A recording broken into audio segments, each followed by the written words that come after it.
What's up, everybody? Good morning. Good morning. Good morning. And let's go ahead and jump in. Let me get that screen share going, so we can enjoy this together. Boom. All right. So 2024 first auctions wrapping up. We've got Ohtani. We've got Acuna. For those of you who are not in the States, this is how it shows up on my end. So everything is in USD. USD, United States dollar. We'll zoom in on these in a little bit. It seems like Twitter's pretty active today. Pretty quiet last night. Pretty active today. And we have some breaking news. Nope, not breaking news. Joey Votto still unsigned. Kind of news, right? Who wouldn't want Joey Votto? I mean, I don't know what kind of deal he's looking for, but love Joey Votto. Yeah, he might only give you 35 to 50 games, but you know what you're getting. Okay, so we'll just kind of take some time. Hey, hey, what's up, Flores? Hey, can I call you Miggy? Because I know it's Miguel. Because you're our Miggy in here. So let me know if that's all right. By the way, we are on about a 10-second delay via YouTube. And yes, we're trying YouTube again, just because I feel like most people are probably really familiar with the platform, and it's an easier platform from a chat standpoint. So, so I figured we'd give it a shot while it's not the middle of the night for most of the country, and we'll see what kind of crowd we get in here to talk Sorare baseball. Additionally, your live chat, blah, blah, blah, blah, blah. I'm just trying to get used to these pop-up boxes that they've got in here, but hopefully they'll. So, so you guys know what I have right now. I was getting used to Flores. Okay, all right. We'll stick with what we're doing. Now I know everybody looks at this stuff differently. This is normally how I look at it. So, actually, that's not true. That's also not true. This is normally how I look at it, because I just want to see what's going for what. The fact that that Judge is up at $1,500 already with 5 hours to go is really encouraging. I had somebody ask me last night if Shohei would go above or below $4,000, and at the time, I thought that was very optimistic. And I said, you know what? If it breaks 2,500, I'm going to be pretty excited about that. I think that's a great sign. The Judge over 1,500 right now with 5 hours to go, I think is also a great sign. You guys noticed that I got outbid on all these. Some of them I was bidding up for the sole purpose of just marking them. I'll do that sometimes. So if you see me do a bunch of bidding, for the most part, I'm just trying to mark them, so that way it's an easier way for me to go into my Sorare account and look at what they finished at, without having to go into Sorare data and type the name or find the card and pull up recent history. It's just a really easy way. I haven't done it. Let's my auctions. All right, cool. So this is normally how I look at it. So these are all the cards I bid on. And it's a really easy way for me to track what sold at what price. I should say who sold at what price. So that's why you'll see me do a lot of bidding. Now, I know I was pretty active on Ohtani, because I definitely wasn't going to let Ohtani go for less than $1,000, and same with Judge. But that's just that's why you'll see me bid sometimes. Just a heads up. Hey, by the way, if you are in here, feel free to jump in the chat. Drop your Sorare name, drop your Twitter name, say hi. It's always good to be able to match things up here. Let's get back into. So interesting to note, we did see limited auctions ramp up from less than 500 to 1,800. Hey, what's up, Christopher? Welcome in, man. Good morning. What did Dan Patrick used to do this thing? I don't know if he still does, but oh, Lube, what's up, Lube? he used to do this thing where guys would call into the show and they would say like Steven Scottsdale, 5'8", 180. And I always thought it was kind of funny. I have no idea where it came from, if it was like a boxing reference, but I thought it was entertaining. And back in the day when like AOL was a thing and you would chat with people, it was always ASL, 8-sex location. It's just kind of funny how we communicate, right? Hugo, what's up, man? Good to see you. Hey, welcome into the Discord, by the way. Hope you're enjoying the banter. We're pretty candid in there. Hopefully it's not too much for you. Yeah, this Ohtani auction is going to be fun, right? What do we have? 9 minutes left, so less than 10 minutes. We're at 2,200. What do you guys say? Over, under $3,000. $3,000 over, under on Ohtani. We're at 2,200 right now. We've got 9 minutes to go. Taylor's going under. What's up, Taylor? Good morning. One of my favorite things, there were two things that the Padres used to do during spring training. I don't know if they're doing it this year. But my two favorite things during spring training were Juan Soto and Blake Snell.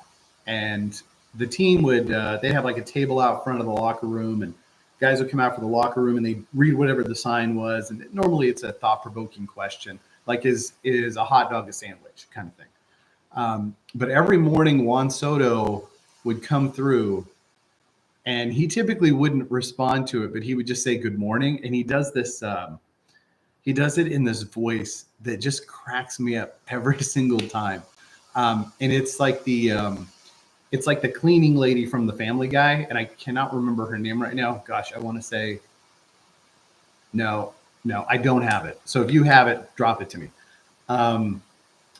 But he would just come out every day and he'd say, good morning. And it was hilarious. And it just made me think of that Family Guy episode when the cleaning lady is like grabbing Stewie and she's like, my baby.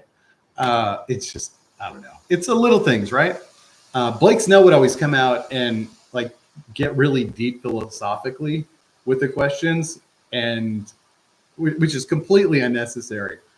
But I appreciated that about him, and he was always great in-game interviews. He's got a fantastic personality. He could absolutely do TV once he finishes. And I was not expecting that from Blake coming over from Tampa, but because he always kind of feels like a little rough around the edges, but he's not. He's not. It's just the way he likes his swag, so to speak. Consuela, absolutely. Thank you, Taylor. Taylor, you are always on the spot. You would be like the most amazing, like number 2 board guy on a radio show, because you're always on the spot. Like the Danettes have. They always have somebody. I don't listen to a ton of sports talk radio anyway. But those guys are always on it. Okay, 6 minutes. Let's click in deep on this. ETD still holding strong, right? Last bid we had was 44 minutes ago. So right now he's just kind of hoping nobody else bids.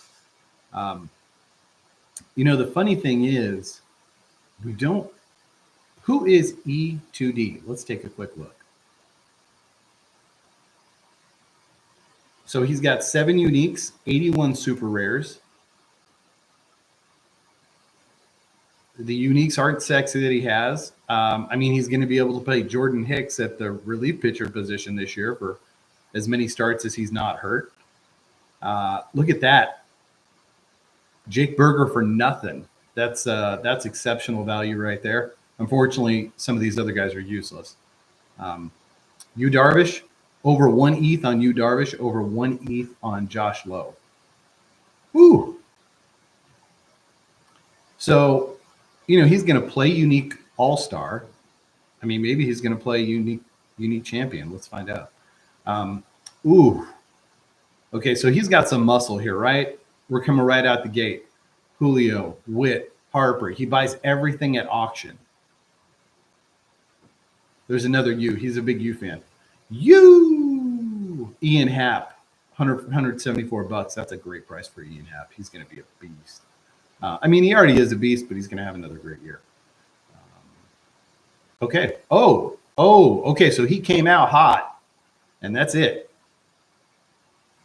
So,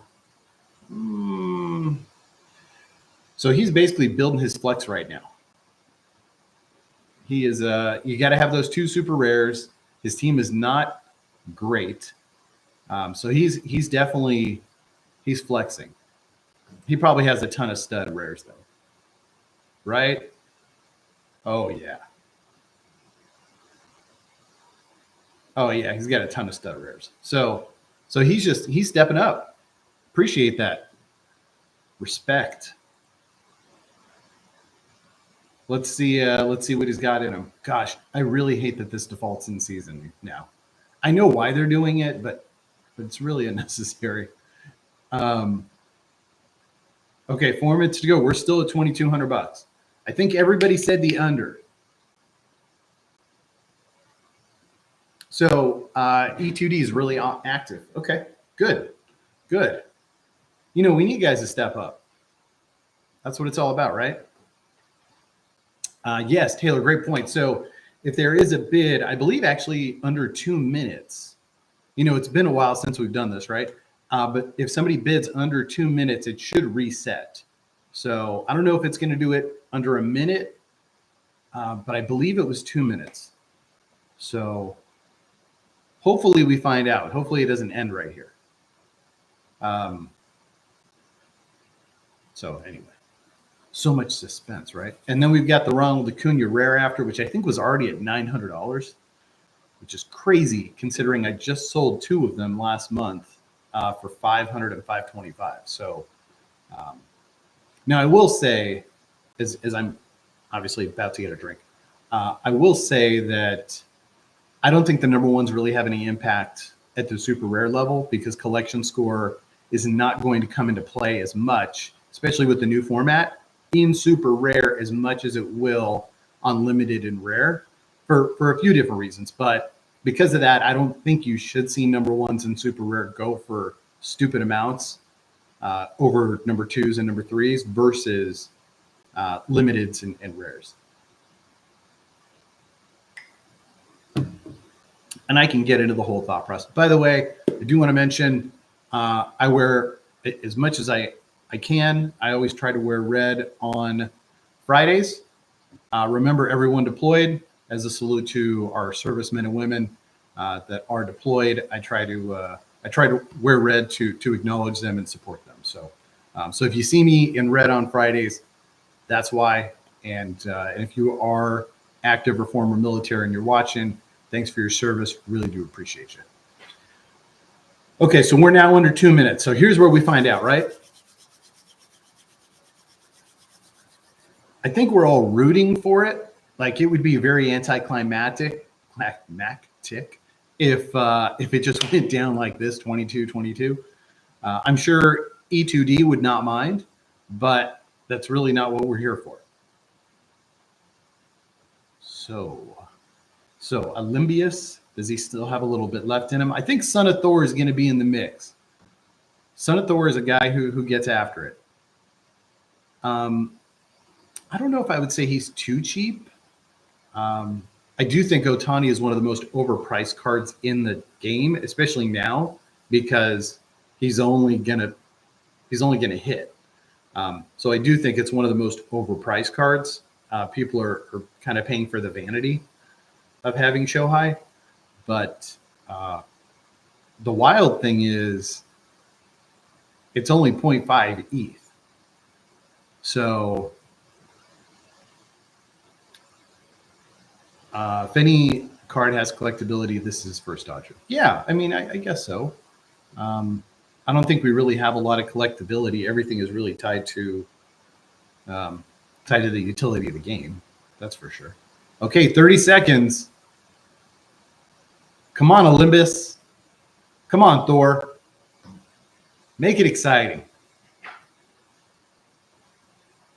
So I don't know why guys wait till the last second. If they just hope that the other guy falls asleep.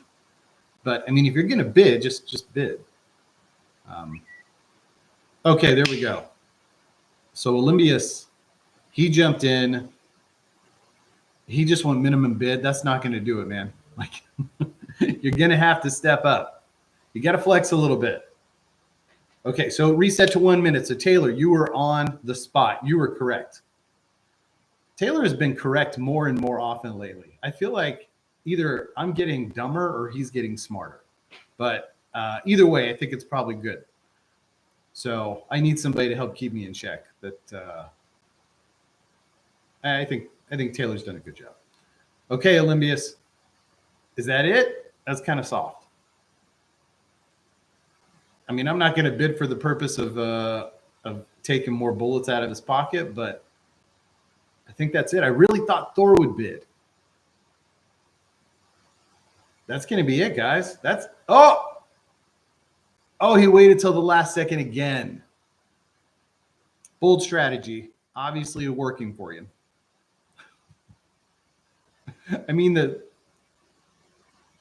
I guess I appreciate it, like we're extending things, but at the end of the day, come on. Yeah, next bid might get it over 2,500. That could be it, right? What is it supposed to be? I forget what the increase is. I'm scared to hit the button because I don't want to end up with a card. Let's just wait and see how it happens. I know I got to hit like 2 other things and actually need to like put my password in and all that fun stuff. We're not going to do that. So we know if it's going to be Olympius bidding that he's going to wait until the last like 3 seconds because for some reason that's his deal.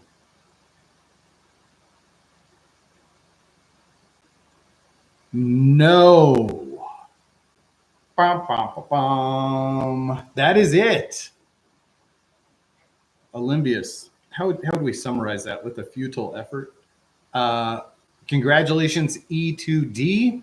That is the first Sorare auction completed for 2024. It is the #1 super rare Shohei Ohtani, and it sold for $2,408.76. So it's pretty close to that 2,500 number that we all really wanted it to reach.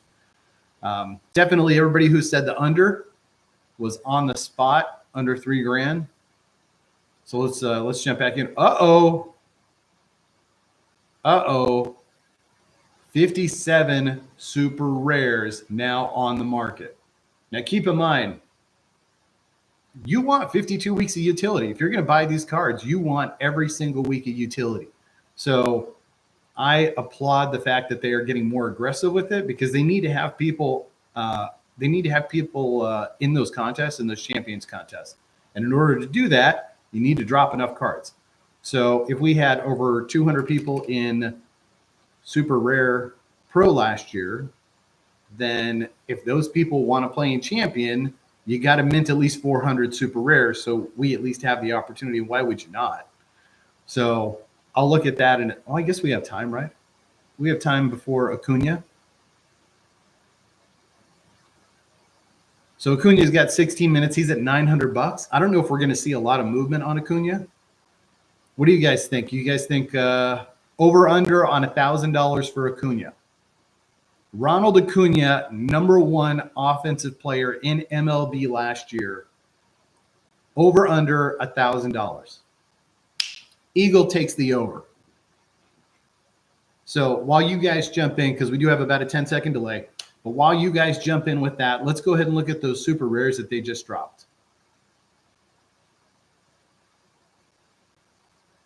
And we'll put them in proper order. Now you'll notice I'm not going to do it right this second, but I will absolutely go through and bid on these because I want to mark some. Flores goes with the over.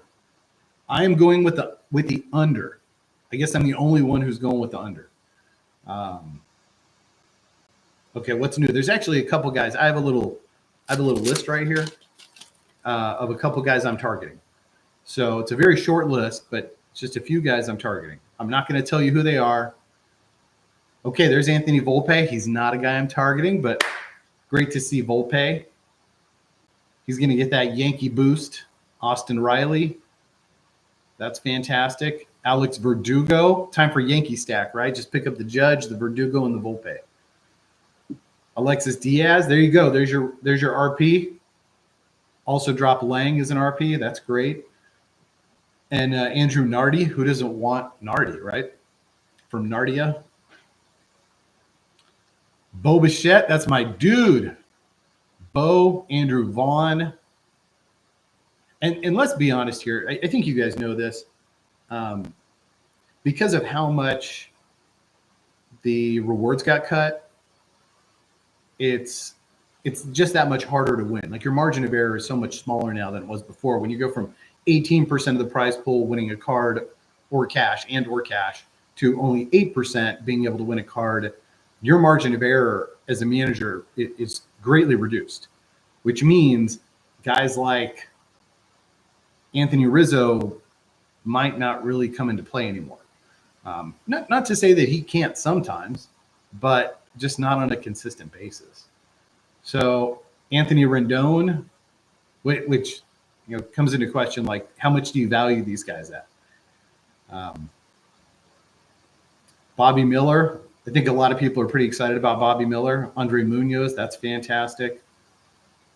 Okay, so here we go. Check out Austin Wells. You notice the rookies have a little tint to them. Bobby Witt. Yeah, we've got a lot of super rare studs that got dropped, so that's great. 52 weeks of utility. You got to have it.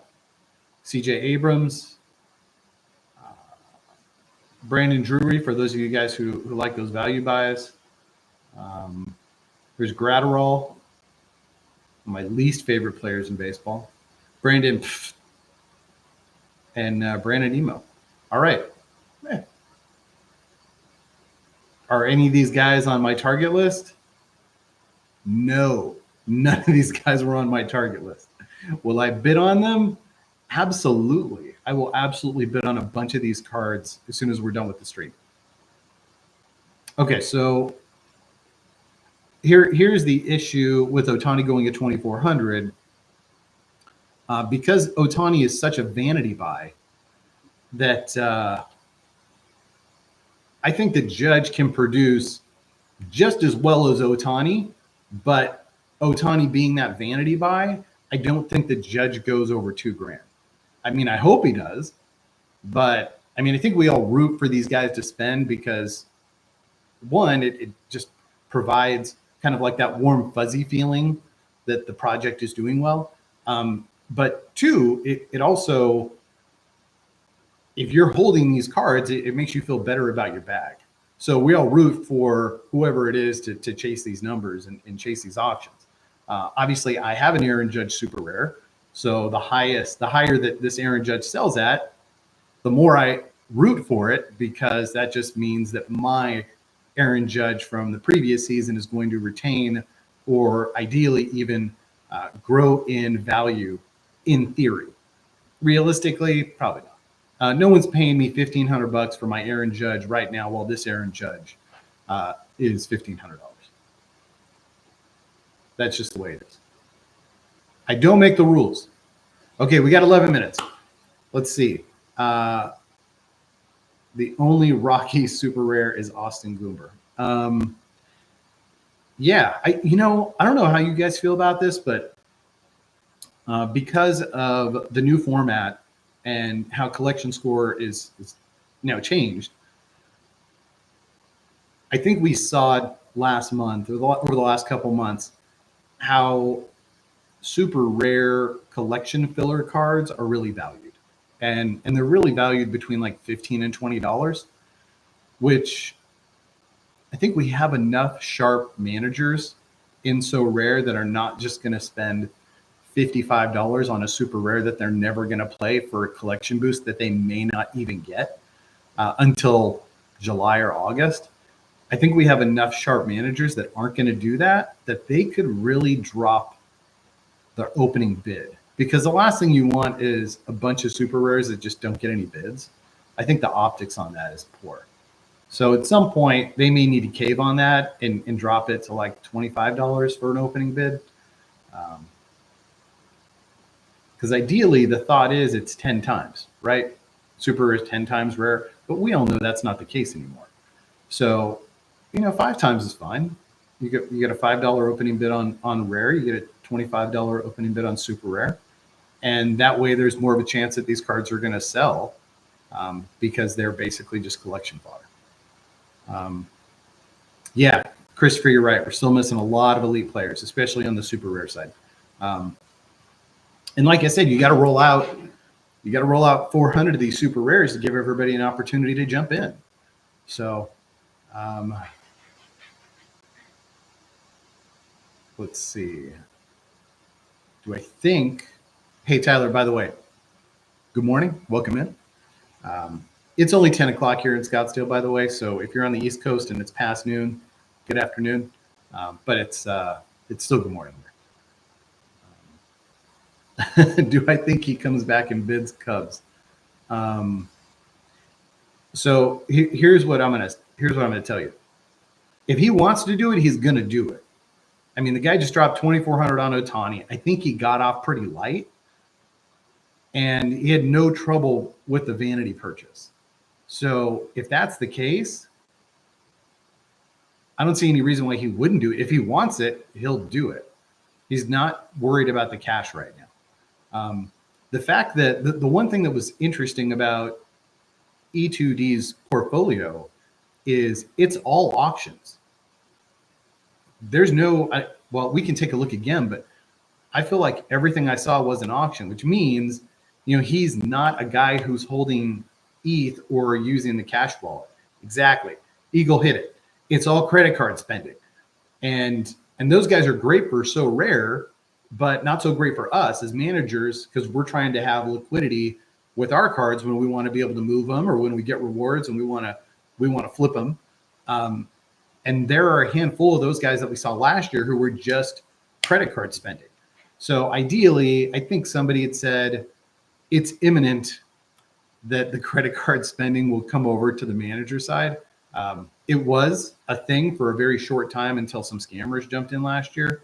Hopefully they can take care of that. I understand it's a lot easier to just reverse a transaction for them than it is to take money out of our accounts. Those you want those Cubs season tickets, right? You want the meet and greet with Justin Steele and Cody Bellinger? I would say something, but it would be funny but inappropriate. So I'm not going to say it. I'm trying to grow up and be better than that. So Tyler, I wish you all the best. Here's what I will tell you. If you want that Cubs collection, you don't need all the number ones. I mean, if you're trying to be first place, he's just going to outspend you. Because if that's what he wants to do, it's what he's going to do. At the end of the day, though, if you're just trying to maximize your 5%, you don't need all the number ones, especially with limited, because you'll have every opportunity to get jerseys. And by the time those jerseys roll out, for the most part, the market's going to have dipped already because there's going to be less utility. So if you just grab a few number ones of some of the guys that are a little less expensive, assuming that E2D is not obsessed with having every single one of them, you'll be fine. You'll still be able to get that 5%. It's just you're going to have to grind a little bit on it, which you don't have to grind. You can just spend the money. But if you don't want to spend the money, then you have to grind. That's the way it works. Some of us do both. Okay, where are we at? 6 minutes. How you guys doing? We got 11 people in here. I feel like that's pretty good. Plus, for those of you who are watching on tape delay, welcome in. I didn't even do an intro. You guys have no idea who I am, what we're talking about. Okay, so my name's Steve Adler. My friends on Sorare call me Ace, or Aced Out if Ace is not available, or Sorare Aces on Twitter. And we are watching the first round of the auctions for Sorare MLB 2024. So we just finished up with Shohei Ohtani. I'm sure you saw that. If you're joining in the middle, though, the Shohei Ohtani finished up at right around $2,400. E2D was the winner on that. I do think he got off a little light. Let me ask you guys a question. We've got 5 minutes to go on Acuna. For those of you who are chasing the collections, what type of rewards would make it worth it for you to chase those collections? Are we talking about $50 MLB gift card? Are we talking about random tickets to one home game this season? Are we talking about like a signed player jersey? Maybe like a game used bat? What type of things would like get you guys pumped up? So because obviously we don't know what they are, and the one thing I've learned is I don't like to spend my money and hope that they're going to do it right. So I just think that's kind of a recipe for disaster. Everybody kind of gets disappointed at that point. So if you want the collection for you, then you go do it. And if they end up rewarding you along the way, awesome. But I feel like I've just been in too many projects where they kind of hinted around on things, or they did things for certain people and not for others, that I just personally, I don't like to do that and kind of trust me, bro, type approach. Hey, James, good morning. Good afternoon for you. I know you're on the East Coast. Welcome in, though. Good to see you, man. A Sorare branded hat. Eagle, if you want a Sorare branded hat, I'll just send you one. So we do not know who the ambassadors are. I do have a Sorare hat right there. So Eagle, if you want that hat, I will gladly mail it to you because I don't wear it. Not that it's a bad hat. I just don't. I mean, I have a lot of hats. That happens when you own an apparel company. So, and that Sorare hat, I told John before, I said, if you send me a nice flex fit hat with the Sorare logo on it, I'll wear it. But if you send me one of those snapbacks that looks silly on me, or one of the dad hats, I probably won't wear it. And he sent me a dad hat that says Sorare. So it's not my style, but I will send it to you. If you want it, Eagle, we go back. I am happy to send it out. I'll have my shipping manager ship it out Monday. All you need to do is DM me on either Twitter or Discord with your mailing info, and I'll absolutely get that out to you. I do also have, not that this is turning into like a huge giveaway day, but I do also have a Sorare t-shirt that is, I think it's a black extra large with the Sorare logo. I love the shirt, but I'm not an extra large. So I'm like a large who really wants to be a medium. But if any of you wear extra large and you want that, I'll hook you up with it. If you're in the US, I'll ship it for you. If you're outside of the US, I can let you know how much shipping is and you can pay for shipping. But I can't wear it. I was just going to give it to my dad, but he'll just wear it when he's gardening. Okay. So, oh snap. We got a whale in here. JMI, what's up, Mike? What is up? Good to see you, man. Good to see you. I know, Andrew. You know, it wasn't intentional. I have a beanie too. Taylor, I should probably send you that beanie. Miguel, I can't really wear dad hats. So I know they're kind of all the rage, but the way my head is shaped, they don't, well, I don't have any hair. So they just kind of concave in on me and they look like dad hats, but your dad wears them. So, oh, YNWA in the house. Now we got two whales in here. Where is Win Moon? AJ, show up. We have had zero movement on this Acuna. So I think all of you guys said the over. I said the under on Acuna. You have all the Sorare gear, but the beanie and the crew neck. All right, cool. So Taylor, yeah, I mean, in Scottsdale, it's colder here than you would think sometimes, but I don't need the beanie. So I'll send me your mailing info. I'll have it shipped out on Monday for you. The beanie's pretty cool. They actually sent me, because I'm one of the top Sorare MLB ambassadors. They sent me a package and it had a beanie and a bunch of chocolates. So I'm on a diet right now, so I can't eat the chocolates. But I'm happy to send it out to you. You'll put it to good use. I'm surprised you don't have one, but I don't think they have them in New York. Okay, we're down to 20 seconds. Nobody has bid on Ronald Acuna in the last hour. So Cal Bear, come on, Captain No Sweat. Are we going to do that thing where we wait till the last second? This is anticlimactic. And there it is. By the way, I do think that definitely went for too much money. $900. Congratulations, Cal Bear. You just made somebody's payroll. I don't mean that in a negative way. That's just business.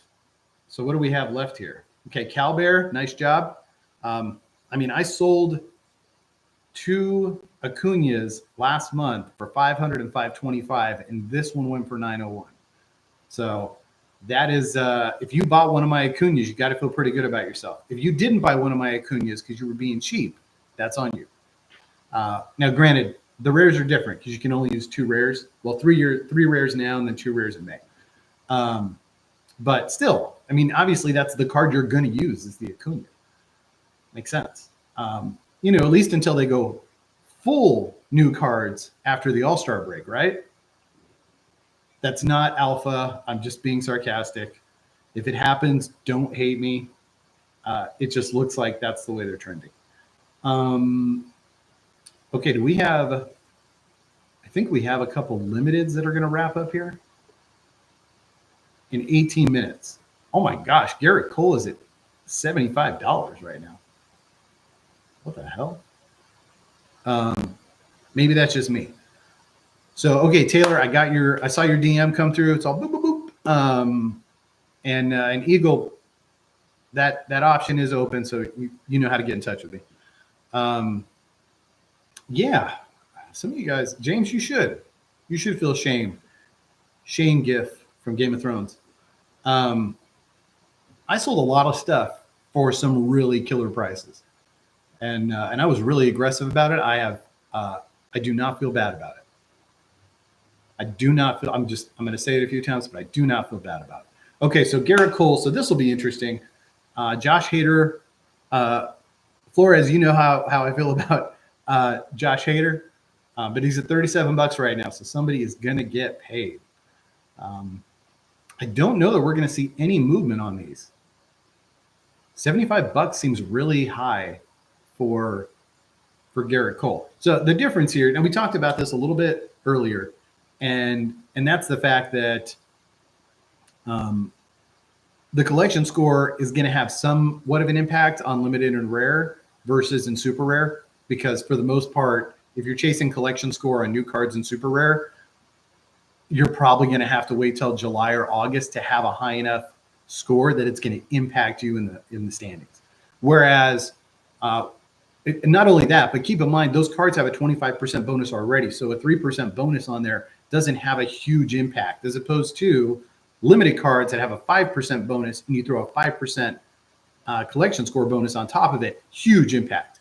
So we can see how the limited number ones would fetch more of a premium from a strategy standpoint. And you can kind of say the same thing for the rares, but you're going to, we just had a question come through on Discord, which I'll get to in a second. I think it's a really valuable question. But the rares, if you're chasing it, I think that's really the key. The ideal here, as we transition from the old Sorare model to the Rainmakers model, is the cards have as much utility as they're possibly going to have right now before game week 1. You have as much utility as you possibly can. So I had a little conversation or a little back and forth on Twitter with somebody this morning because they were talking about how, well, the classic cards didn't really lose utility. And I said, okay, what utility do they still have though? Because there's no cash prizes in the classic contest. The collection score has minimal impact now. They killed progression. So the classic cards don't really help from a progression standpoint anymore. So what utility do they still have besides just from a collection, having fun, we can throw them in standpoint? And I don't say that to be negative, because I'm not trying to be. The point is, the game now is new cards. New cards win you money. Unless you have tier ones, new cards win you money. That's the way the game is going to work. So knowing that, sure, you can play your old cards, you can win new cards, and then you can either transition from classic contest into champion contest if you're good, because remember, you got to be in the top 8% to win those new cards. So you can transition in there if you're good, or you got to buy those cards. And you want to buy those cards with the most amount of utility as you can now, especially if they're reasonable prices.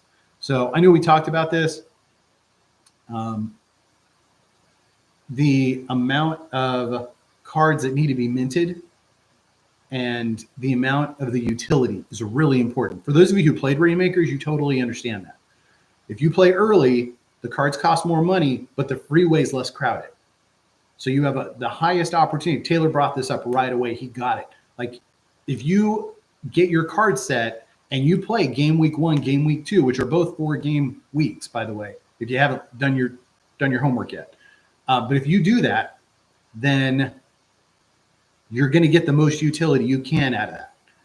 But because so much of the utility with new cards is going to be tied into that season, you have to be able to maximize utility. So if you're buying a card on March 27th, then that card is going to be, I know I did this last night with Flores. If you pay $520 for a super rare card before game week 1, you're going to get 52 weeks of utility. That card selling a month later, that's 8 game weeks you just lost. That card is clearly not worth $520 anymore, assuming that player performed at the level that was expected of them. Obviously, if they perform higher, they perform lower, they get injured, those things change. But if all things being equal, that card has just lost value because its utility is gone. Now, I understand there is a ground floor for utility because they don't just go to dust, but at the end of the season, they transition over into Classic. And when they transition into Classic, they can no longer, when you cash straight up, they can no longer help you with progression. Well, there is no progression anymore.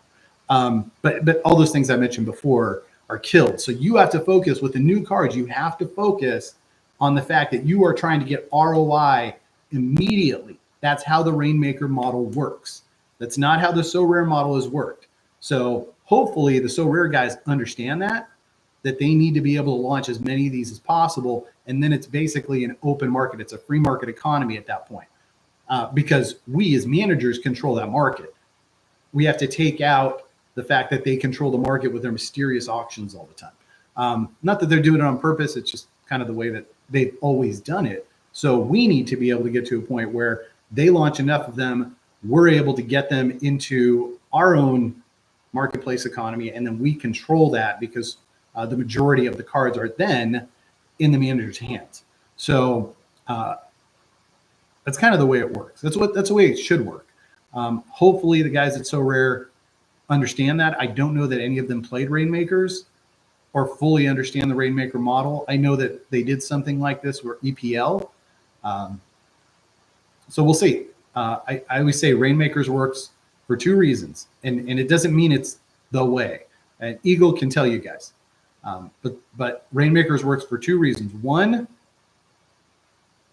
they throw a ton of money at the prizes. They give over $1 million a week.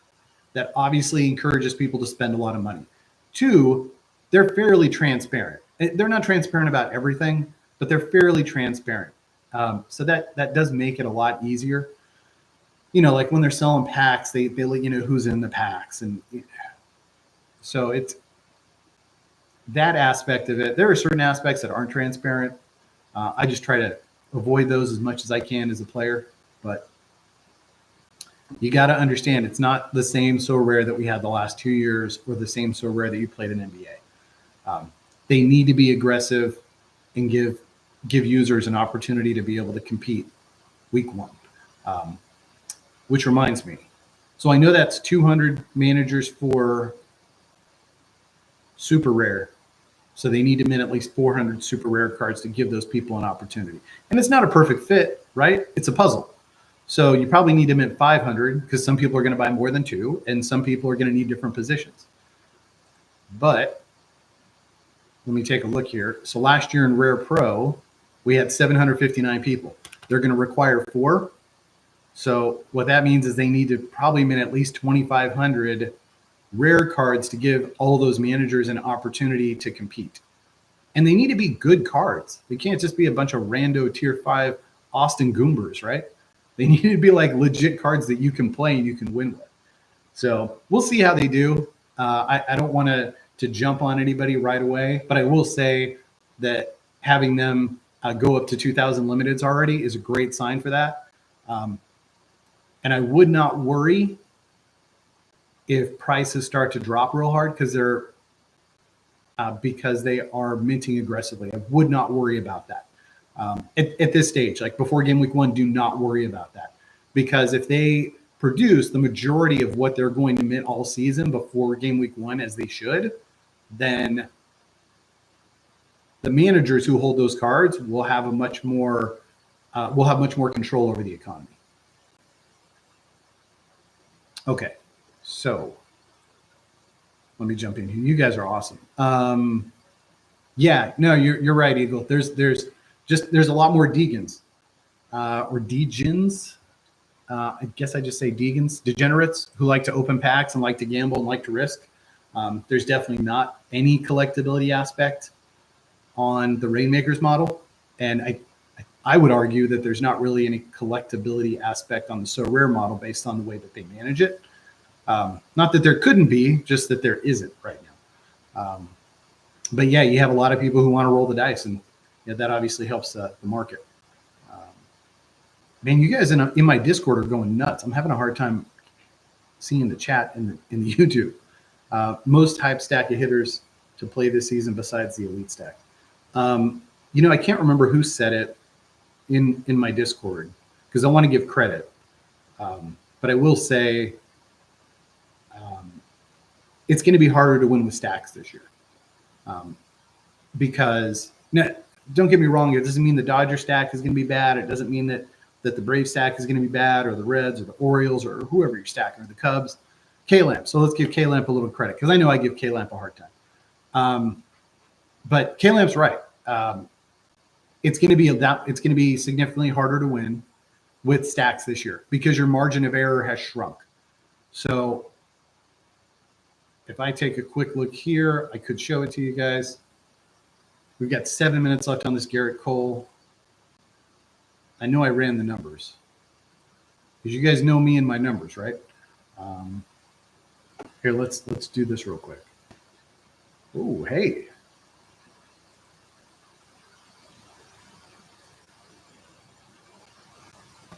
Okay, so you guys can see this. Obviously, it's kind of smallish, but assuming we have the same amount of entries that we had last year, which if they mint enough cards for people to do entry into champion properly, it shouldn't have too much of an impact. I think the variance probably going to be around 10% if they do the mints right. And after today, I do feel a lot more confident that they will. But you can see right here how many entries they had, and then how many rewards they gave out, and then how many rewards they're giving out this year, and the percentage drop. So if you're playing limited all-star last year, you had an 18% chance to win a card. This year, you only have a 7% chance to win a card, assuming the entries are flat. So in a perfect world, wouldn't the entries go up, though? In a perfect world? And I know they're going to throw the boxes, but I think the boxes for limited are valued at like less than $5. So you got to keep your expectations real. It's mostly just going to be coupons and T4 and T5 guys, and mostly coupons. So you guys can take a look at this right now. I need to double check. Here's a reward breakdown. Ah, here it is. Okay, so I want to double check these numbers. Yeah, that's right. Okay, so I said I misspoke last time. I said we needed to mint 200 super rares. Oh, by the way, you're probably wondering what this is. This is the number of entries for each of these contests last year by game week. And you can see game week 4, or 4 gamers, 3 gamers. Some of you guys might be surprised by this. It's a little intense. It's probably why I shoot out so much data, and I don't like to spitball. So that's why I have all this data. Okay, so we only need to give every super rare pro an opportunity to play. That's only 125. That's 128 technically. But I mean, they only need to mint 256, 250 super rares, 250 playable super rares to be able to give everybody an opportunity to play in champion. That's totally reasonable, right? If anything, I think that's low. So limited. This is limited all-star though. I don't have the limited pro number, unfortunately, but so we're at 2467. Oh, just kidding. I've got it right here. We had 2,100 limited pro entries. So they're going to need to mint about 11,000 cards to be able to give everybody an opportunity to be able to play. That's how that works out. Boom. So here's the percentages. Ooh, so much stuff, right? So to answer your question, Christopher, there we go. Let's get back to where we were. 3 minutes to spare. To answer your question, Christopher, because your margin of error is shrinking, the stacks are also going to be less valuable than they were before. Doesn't mean that you're not going to be able to win with some. It just means that it's going to be harder. And I think most of us know what you do win is not going to be as good as it was last year. So with that understanding, then I think the Brave stack is pretty obvious. The Dodger stack is pretty obvious. I think the Orioles stack will be great. The Red stack, the Yankee stack. I think the Cubs is probably going to be the most reasonably priced stack that you can grab. When you can pick up Bellinger, Swanson, Horner, Happ, Suzuki, Morel, you do have options there. So if you're going to go stack wise, I think the Cubs one is probably one of the better value stacks. The Philly stack is a great stack, not a great value stack, because Schwarbs, Turner, and Harper are going to cost you a pretty penny. But if you go grab Castellanos and Stott and Baum, I got there. It just took me a second. Then I think that does change the game a little bit. So we have not seen any movement on this Garrett Cole. By the way, if I know we've got 15 people watching, huge numbers, and now we have 11. If you have not had an opportunity to chime in, please feel free to jump in, say hi. We are talking Sorare MLB. Love your feedback. Love your questions, guys. Your questions, your comments are fantastic. Otherwise, I'm just kind of yelling into the wind here, right? Spitting in the wind, yelling into the darkness, something like that. Okay, do we see any movement on this? We've got less than 2 minutes. Whoa, there it is. So the answer is yes. We do have movement. Jero NYY, I'm going to guess he's a Yankee fan, just jumped in. Okay, we've got action. Oh, that's too bad because DJ Local, that's our dude. DJ Local's from our Discord. He was the top guy. So now DJ, what's the play? JMI, I am trying not to jump back in. If you would like to buy my last 12 cards, I am happy to sell them to you. I know they're only super rares and you're only going to play unique, but I do need to make that available. My collection is absolutely for sale. And the reason I am not jumping in is right now, I just don't see the ROI. So for me, as a successful Sorare player and a successful fantasy sports player, I'm just kind of at the point where I need to see some ROI. And if I do see that, where I can, so for example, with Rainmakers this year, I bought in and I was able to 4 times my buy-in in one season. So if I see an opportunity where I'm playing, but I'm not playing for free or at a loss, then I will absolutely jump back in. But if I don't see that opportunity, then I'm going to try to look at some other opportunities, and those opportunities could just be buying crypto, the way crypto's been running, right? So I know I took some of the sales from my Sorare and I bought some crypto over the last couple of weeks, and that's done all right for me. Okay, I think Jaro is going to win here. No challengers. 82.93. What do you guys think? Overpriced, underpriced? 82.93 for the number one Garrett Cole. I would say the number two Sorare starting pitcher. Eagle says overpriced. Overpriced. You overpaid, Jaro. Why'd you do it? Yankee fan, why don't we take a look at Jaro's portfolio? So Jaro only has one follower. I'm going to follow Jaro. I don't know what that's all about. But hey, why not? I mean, he's got some nice cards. Check it out. Uh-oh. Eagle, I know you see what I see. I know you see what everybody says. Overpriced, overpriced. I know you see what I see, right, Eagle? Oh, it looks like he bought those packs. And then he realized that's a terrible idea. And then he just bought the cards he wanted.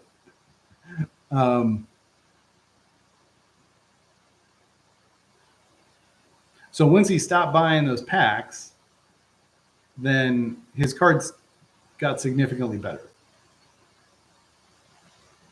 Come on, Eagle. I know you see what I see here. Drop it on him. Who's this rare? It's a Yankee. Everything's credit card. Everything is auction. Well, let's check. Let me see if we can tell.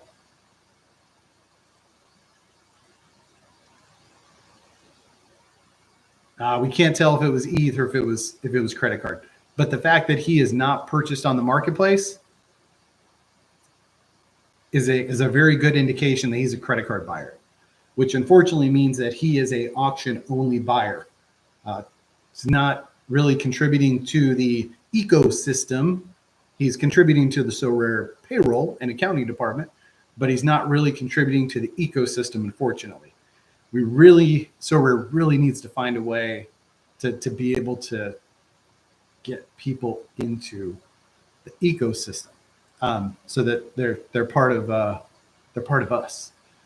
And I mean, I think they owe it to the managers, right, to help us out with a little liquidity, and not because we're trying to sell out, just because if we win a card that we don't want, we should have the largest pool of buyers possible to be able to purchase that card. Maybe I'm out of line. You guys would have to tell me. I feel like that's a reasonable request. All right, 17 minutes until Hater. Should we hang? Are you guys having a good time? Should we hang right now for Hater, who's probably not going to get any more bids, or should we wrap this up? You guys let me know in the comments. I think we pretty much talked about everything you guys wanted to talk about. By the way, breaking news. I feel like I need a button that I can hit that's Kevin Gausman has said that he'll be ready for the regular season.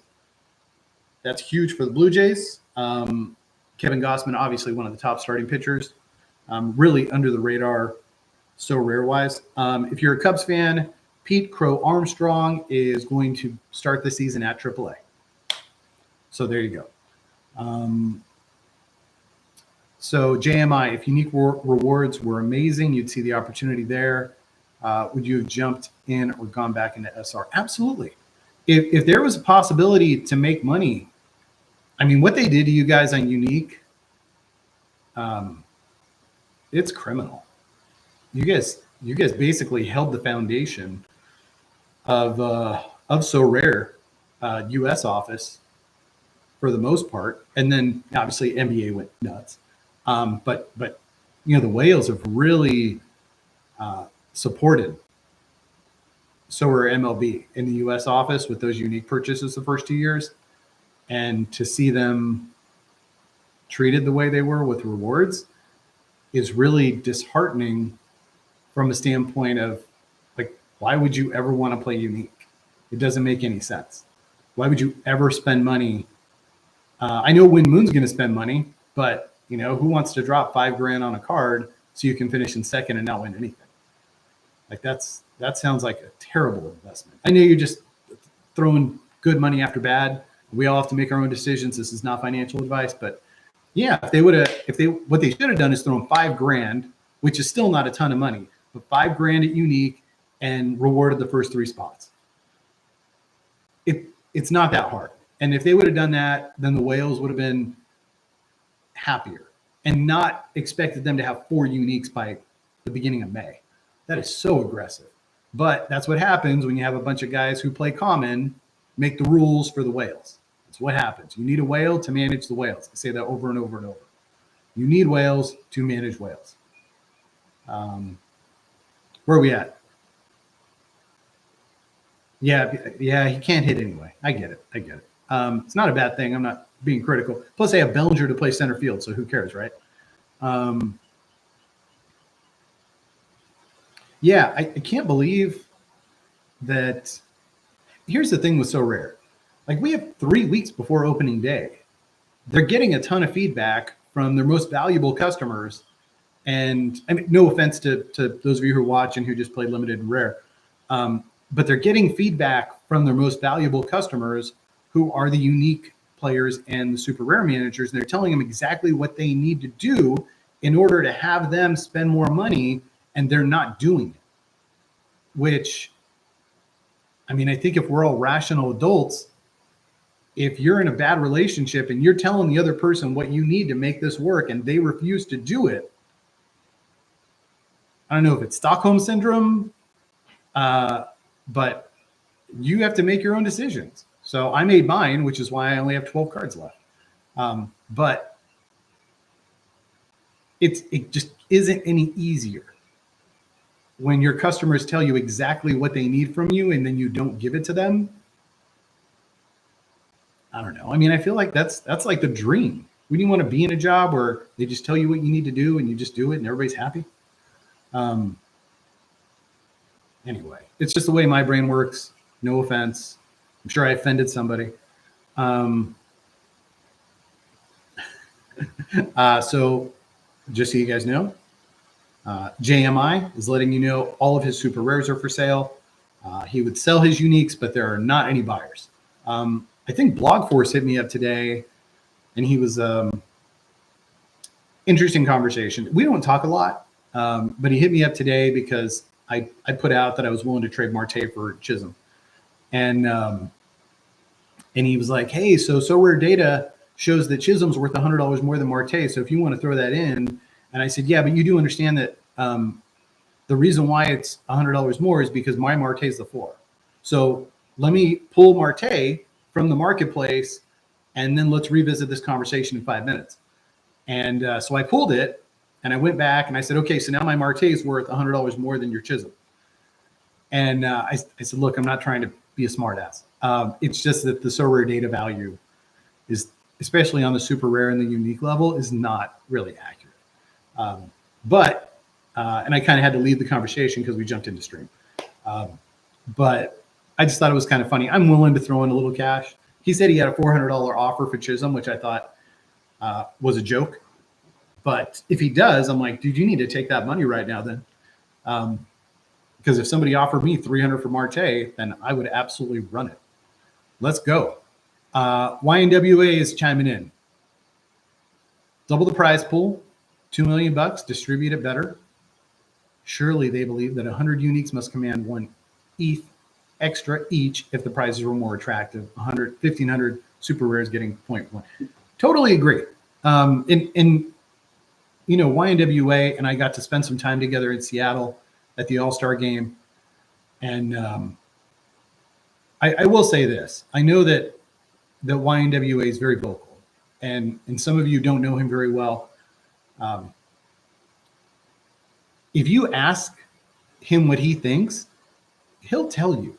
If you don't ask him what he thinks, he tells you that sometimes too. And we need that because we need to be able to push and challenge the guys who are running So Rare, so they run it better. So we do need that. It's not a matter of being critical. It's not a matter of butting. It's just a matter of saying, hey, I'm complaining about these things because you can do them better. And we want you to do them better because we like your game. So here's what needs to happen. And if you do this, you'll get the result you want. And instead they go, we don't think that's going to work. So we're just going to be really cheap about this. And hopefully you still continue to give us money because you're already bad committed. Or they're running scared. They're running the business scared. Either way is a recipe for disaster. So yes, I don't think that there is a whale who will disagree with what you just said. YNWA, if you put more money in, you have to give people the incentive. I know JMI reached out to me about this before, that EPL was going nuts because they launched an 8-week, $500,000 contest. People will chase that. I mean, people chase collection score. You don't think they're going to chase $500,000 over 2 months? Come on. And the people who play unique, I think Orange Fly said it best one time in the whale chat. Maybe we might have been on a conversation. I think we were on a conversation. He kind of leaned in on Damien a little bit, and he said, look, and I'm going to paraphrase for him, but he said, look, you're dealing with your best players and your top spenders on this call right now, and they are all very successful in life at what they do, and that's why they're here. So when they give you ideas, it's really in your best interest to listen to them because they're good at what they do, and they're just trying to help you be better at what you're doing. So I'm paraphrasing for Orange Fly, but that was the gist of it, and he hit the nail on the head. It's the truth. So I'm not saying like I'm great at everything. It's just more a matter of like, hey, I know you guys are still kind of like working through kinks on this stuff. We're just trying to help you out so we can spend more money and have more time playing the game. If you don't have the confidence, this would yield back then some. Then what exactly? If you don't think that it's gonna work, then why throw more money in? And if you're running it and you don't think it's gonna work and you're running it scared, you shouldn't be running it. That's the way it is.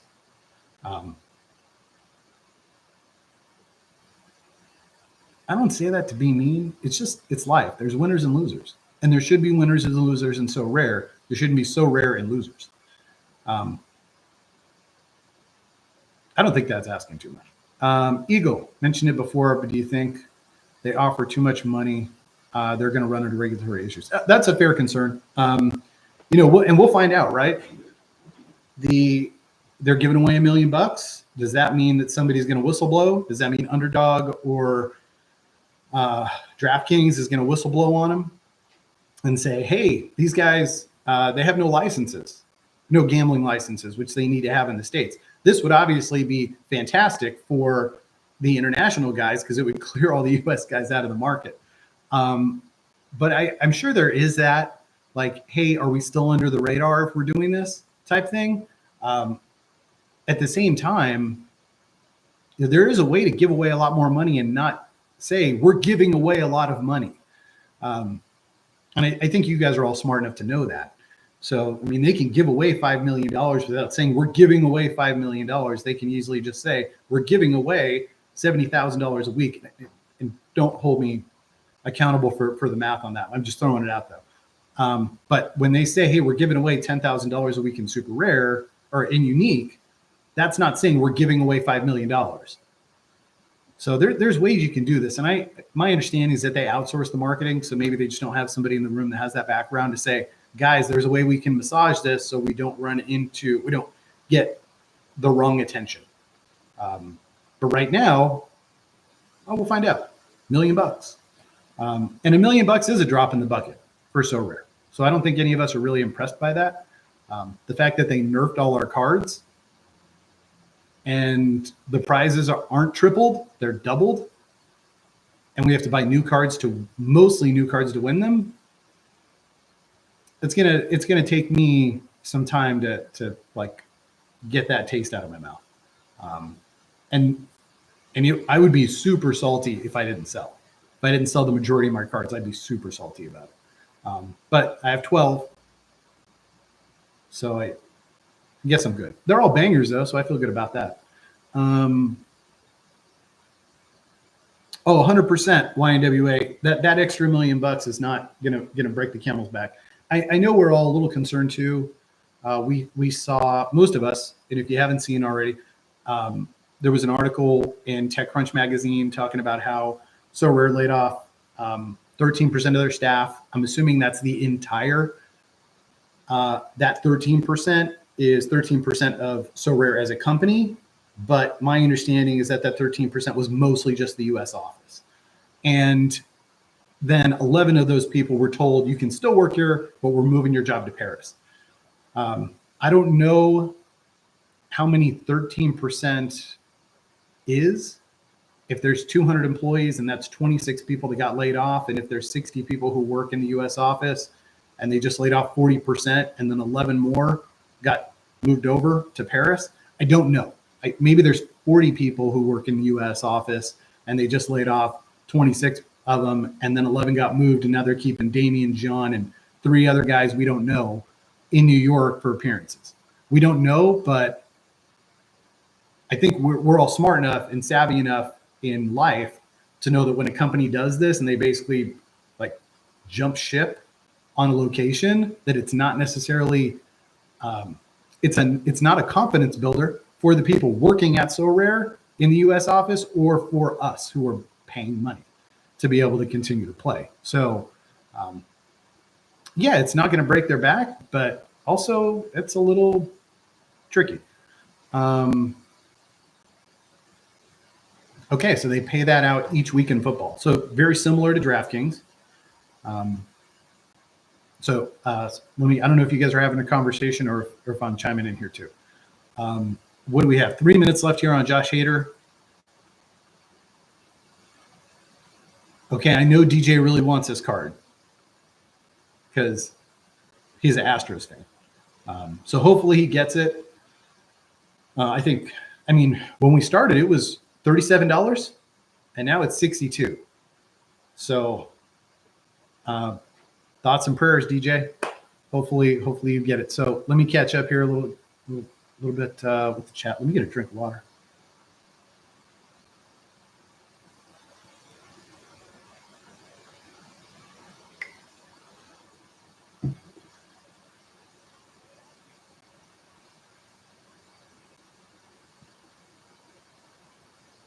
Yeah. So YNWA and Eagle, you guys both bring up very valid points. The all or nothing and unique, $160 in credit for the marketplace is just insulting.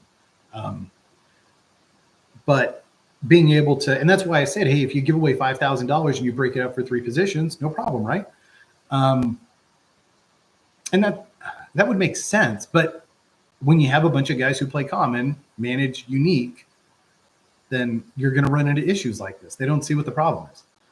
They think they're doing everybody a favor by adding the $1,200. Look, it's $1,200 more. But you split it up. Yeah, Eagle, no T1s available to win in super rare is crappy. Just like they didn't award uniques last year.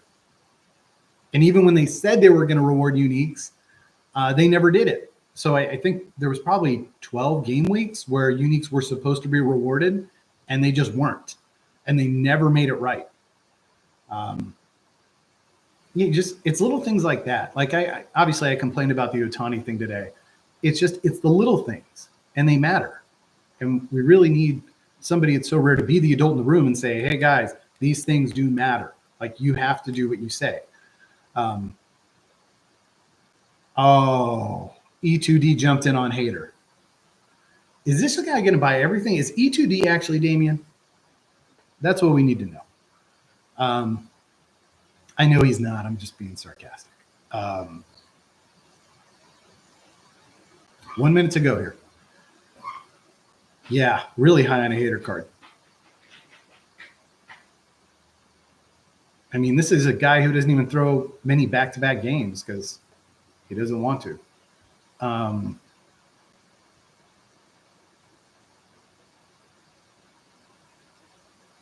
Yeah, YNWA, you're right. Anybody jumping in on unique is going to get smoked by you guys. So they would have to come in and basically just buy new cards. and probably slow roll it for the 10 weeks and just buy new cards and hope that that chunk of guys you mentioned doesn't either win or buy the other ones to compete. That's the only way for them to do it. And what's the ROI on buying 10 brand new season uniques? I mean, that's what we really have to figure out. All right, DJ. DJ got the lead. $75. It's just money. You only live once, DJ. Gosh, what's he going to have to pay for like Jordan and Tucker? Nice. Congratulations, DJ. It's only money. $75. Too high? Too high on a Hater limited card? I think that's actually more than that might be like double the price of his rare, what you could have bought his rare card for like 2 months ago. It's Nicholas's alternate account, right? He's listed for $15, but it's the number one. Numero uno. And if you're and like we talked about, if you're chasing that collection score unlimited and rare, then okay, go after it. But either way, yeah, great point, James. That Cole looks pretty reasonable right now after watching Hater. Okay, so I feel like this is a good time to wrap it up, right? I don't want to take up too much of your guys' time. We jumped on for a quick hour. Thought it'd be fun just to watch Ohtani and Acuna. I think they were a little anticlimactic, but that's okay. And we had great conversation. We had a couple whales jump in, JMI, YNWA. That's always fantastic. You guys are always welcome. We really do appreciate your feedback and your opinion. Otherwise, I feel like it's just me sometimes. And I never want my message to get numb. That's exactly what I don't want to have happen. So I really do appreciate when you guys come in and you're able to give your opinions. And the rest of you guys, Flores, Taylor, Crapshoot, aka James, Eagle, really enjoyed having you guys in here. And let's try to see if we can do this on a more regular basis. I think Soto is going to end over the weekend. So small chance we'll stream on Soto as we hopefully get a little bit of a bidding war for some of these. But anyway, I hope you guys have a great day. If we don't hook up before over the weekend, then I hope you have a fantastic weekend as well. And if you're on Twitter, feel free to give me a follow. So Rare Aces, feel free to subscribe or like or all the things people say on YouTube. And I'll catch up with you guys later. I'll see you in the Discord. I'll see you on Twitter.